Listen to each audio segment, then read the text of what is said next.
All right, let's talk about a piece of tech you've almost definitely heard thrown around. Docker.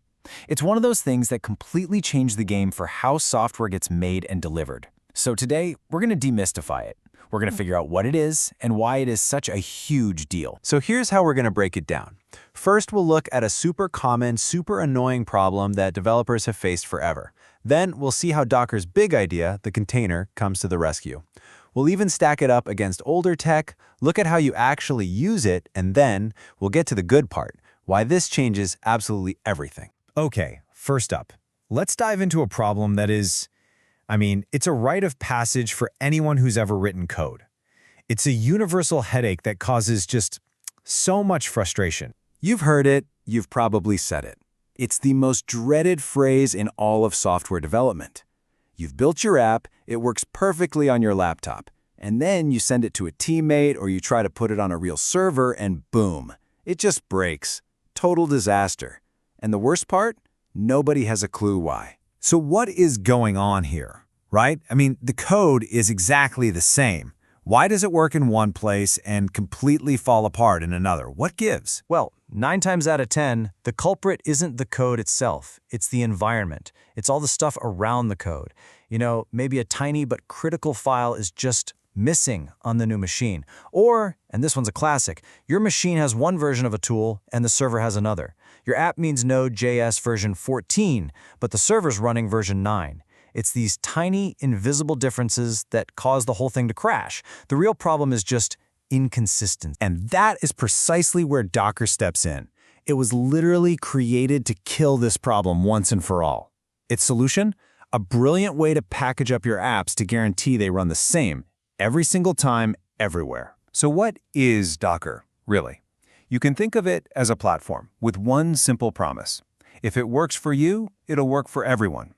And the way it keeps that promise is by bundling up your application along with, well, everything it needs to survive out in the wild. And that magic solution is called a container. The name is perfect because that's exactly what it is. It's like a standardized shipping container, but for software. You don't just put your app in the box, you put your app in plus the exact right version of the database it needs, the specific libraries it calls, all the configuration files, everything. It's a self-contained little universe for your app to live in. And this idea of isolation, it's a total game changer. Since every app is sealed in its own container, you can have totally different projects running on the same computer, and they won't even know the other exists. You could have one app that needs an ancient, outdated database running right next to another app using the latest and greatest version. No problem. And the best part?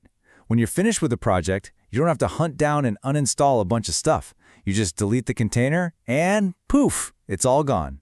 Your machine stays perfectly clean. Okay, so right about now, some of you might be thinking, hang on a second, haven't we been doing this for years with something called virtual machines? And yeah, you're absolutely right. But there's a huge difference. The best analogy I've ever heard is this. A virtual machine is like a house. A container is like an apartment. Let's dig into what that actually means. So what's the real difference here? Why did containers take over when we already had VMs? It all comes down to one word: overhead. A virtual machine, a VM, is that full-on house. To build it, you need to lay a new foundation, run new plumbing, do electrical. In tech terms, that means it needs its own entire copy of an operating system. That's why VMs are massive. They take forever to start up, and they hog your computer's resources. But containers? They're the apartments. They all live in the same building and share the main infrastructure, the plumbing, the foundation. In this case, that's the host computer's operating system. They just share it. This makes them incredibly small, super lightweight, and they can start up in literally seconds. And the result of being so lightweight is just mind-blowing. Let's put it this way. On a typical server where you might be able to run maybe, a few heavy virtual machines, you could run hundreds of containers at the same time. It's not just a small improvement. It is a monumental leap in efficiency. Okay, so we get the what and the why. But how does the developer actually use this thing? Let's walk through the actual process, from a bunch of code on a computer to a living, breathing, running container. You know those awful 20-page setup guides that never quite work? The beauty of Docker is that it gets rid of all that. It replaces chaos with a simple, automated, and most importantly, repeatable process. Its real superpower is predictability. It all starts with something called a Docker file. Seriously, it's just a plain text file. Think of it as the recipe. It has a list of instructions, step by step, on how to build your app's little world.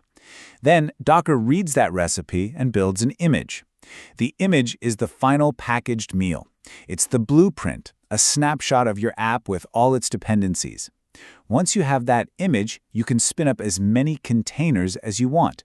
The container is the running app, the actual thing doing the work. And finally, once you've got this perfect image, you can upload it to a registry, which is basically a giant library where you can store your images and share them with your team, or even the whole world. And honestly, this is the perfect analogy. If you know what GitHub is for code, a place to store it, share it, and collaborate on it, then you know what Docker Hub is for Docker images. It's the exact same idea, just for these portable application packages instead of raw code. It's the world's library for ready-to-run software. So we've gone through the what and the how, but now it's time to zoom out and look at the real impact. Why was this one idea, the container, so revolutionary? Why did it completely shake up the entire tech world? Let's boil it all down. What does Docker really give us? First, consistency. That whole works on my machine problem? Gone. Solved. Second, portability. You build your app once, and it can run on your laptop, your friend's laptop, a giant cloud server, anywhere Docker is installed. Third, simplicity. It takes this nightmarishly complex process of releasing software and makes it simple. And finally, efficiency. It's just so much faster and uses way fewer resources. It's a win-win-win-win. And that really leaves us with the big final question. Think about it. If you can package up any application so it runs exactly the same anywhere, on any machine, what does that suddenly make possible? This isn't just a small step. This is the idea that paved the way for modern cloud computing, for breaking huge applications into tiny microservices. It fundamentally changed everything about how we build and scale software. It's that powerful.